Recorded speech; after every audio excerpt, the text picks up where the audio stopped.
ಹಿರಿಯ ಭಾಗವತರು ಪುಂಡಿಕಾಯಿ ಗೋಪಾಲಕೃಷ್ಣ ಭಟ್ರು, ಬಲಿಪ ಪರಂಪರೆಯ ಅದ್ಭುತ ಕಂಚಿನ ಕಂಠದ ಭಾಗವತರು ಇಂದಿನ ಈ ಕಲಾ ಪ್ರದರ್ಶನದ ಪ್ರಧಾನ ಭಾಗವತರಾಗಿ ರಂಗದ ಸೂತ್ರಧಾರಿಯಾಗಿ ನಮ್ಮೆಲ್ಲರನ್ನ ದೇವಿಯ ಸೇವೆಯಲ್ಲಿ ಜೊತೆಯಾಗಿಸಲಿಕ್ಕಿರುವವರು. ಹಾಗೆಯೇ ವಿಷ್ಣು ಶರ್ಮರು ಯಕ್ಷಗಾನದಲ್ಲಿ ಓರ್ವ ಗುರುವಿನಂತೆ ಹಿರಿಯ ಕಲಾವಿದರನ್ನ ನಿರ್ದೇಶನವಿತ್ತು, ಅರ್ಥಗಾರಿಕೆಯನ್ನ ಹೇಳಿಕೊಟ್ಟು ಪ್ರಸಂಗಗಳ ಅರ್ಥಗಾರಿಕೆಯ 4 ಪುಸ್ತಕಗಳನ್ನ ಬರೆದಂತಹ ಹಿರಿಯ ಸಾಹಿತಿಯೂ ಹೌದು, ಕಲಾವಿದರೂ ಹೌದು. ಮೃದು ಭಾಷೆಯಾದಂತಹ ಸರಳ ಸಜ್ಜನಿಕೆಯ ಹಿರಿಯ ಕಲಾವಿದರು ಉಮಾಮಹೇಶ್ವರ ಶರ್ಮರು. ವಿಶಿಷ್ಟವಾದಂತಹ ಓರ್ವ ಕಲಾವಿದ ಅಂತ ಹೇಳಿದ್ರೆ ಖಂಡಿತ ತಪ್ಪಾಗ್ಲಿಕ್ಕಿಲ್ಲ. ದೇವೇಂದ್ರನಿಂದ ಹಿಡಿದು ಮಧುಕೈಟಪರಿಂದ ಹಿಡಿದು ಶ್ರೀದೇವಿ, ಮಹಿಷ, ರಕ್ತಬೀಜ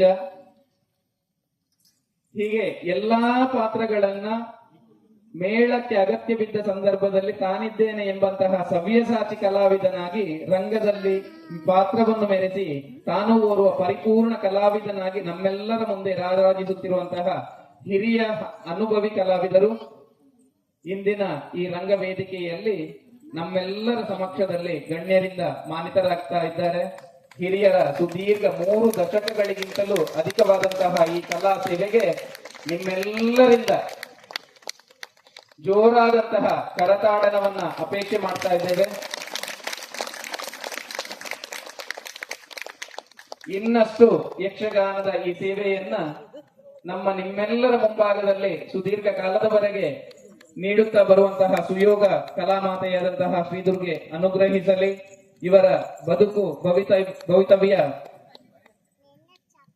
ಸುಖ ಸಮೃದ್ಧಿಯಿಂದ ತುಂಬಿರಲಿ ಎನ್ನುವಂತಹ ಆಶಯವನ್ನ ಈ ವೇದಿಕೆಯಲ್ಲಿ ವ್ಯಕ್ತಪಡಿಸುತ್ತಾ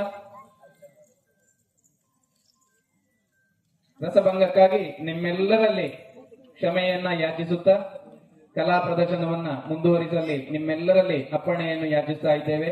ಯಕ್ಷಗಾನಂ ಗೆಲ್ಗೆ.